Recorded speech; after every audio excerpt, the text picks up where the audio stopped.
Hi everybody, it's your old pal Chuck, and the next couple of Joe reviews we're going to be doing, we'll be taking a look into the not so distant past of G.I. Joe. Um, we'll be looking at the direct-to-consumer line. This was a line that started off as a Toys R Us exclusive, but eventually finished as an online retailer exclusive back in the mid 2000s.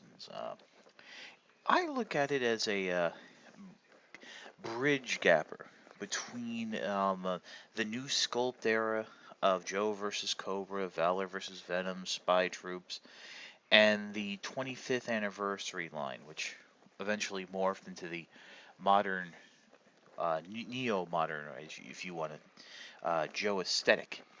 And the first figure we'll be taking a look at is the Cobra Trooper.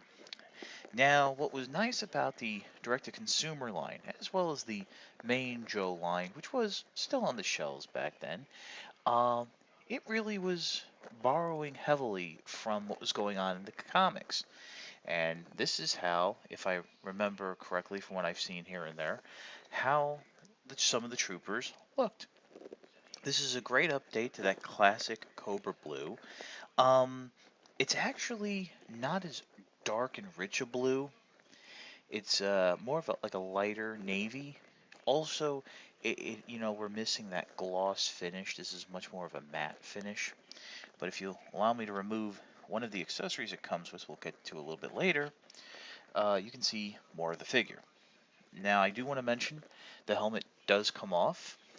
It is what it is, unfortunately. This is also an O-ring figure, which we'll discuss more later on. But basically, it's predominantly blue.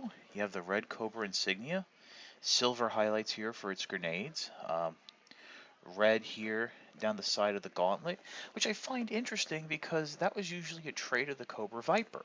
Maybe this was trying to close that gap a little more. The bio on the back of the card is more of an updated bio that mentions troopers being the basic infantry level and then stepping up to the Cobra Viper. I don't remember because I remember the update to the Cobra Trooper in the classic Real American Hero line was the Python Trooper, and I don't remember in that profile if they mentioned troopers and vipers.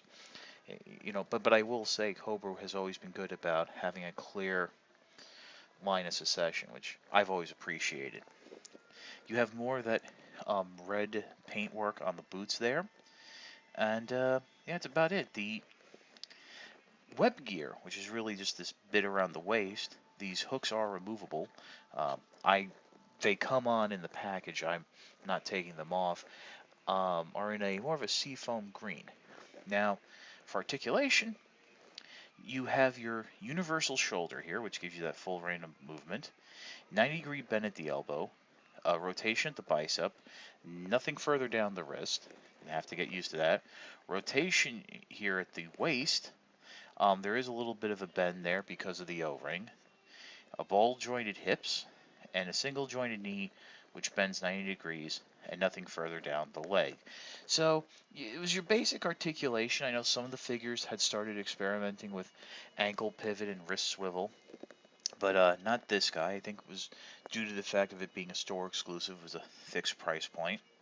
You do have the screw hole backpack plug there in the back. There is also an additional hole right here. I'm not really sure what that's for. You can't really plug any of the weapons on. The head, now unfortunately I'm going to have to remove the helmet because it will come off in my hand, simply rotates. And it rotates from a joint there in the neck. There is no up and down movement at all outside of just a simple wiggle that really has to do with just the fact that there is space to breathe between the connection of the neck joint and the torso. And I didn't mention, but there is a Cobra signal on the helmet. I mean, it's a nice helmet, but unfortunately, as you can see, it does not want to stay on very well. I mean, if I do one of these, oh, bastard's going to stay on. Well, it's fallen off before. Let's pause and take a look at the accessories.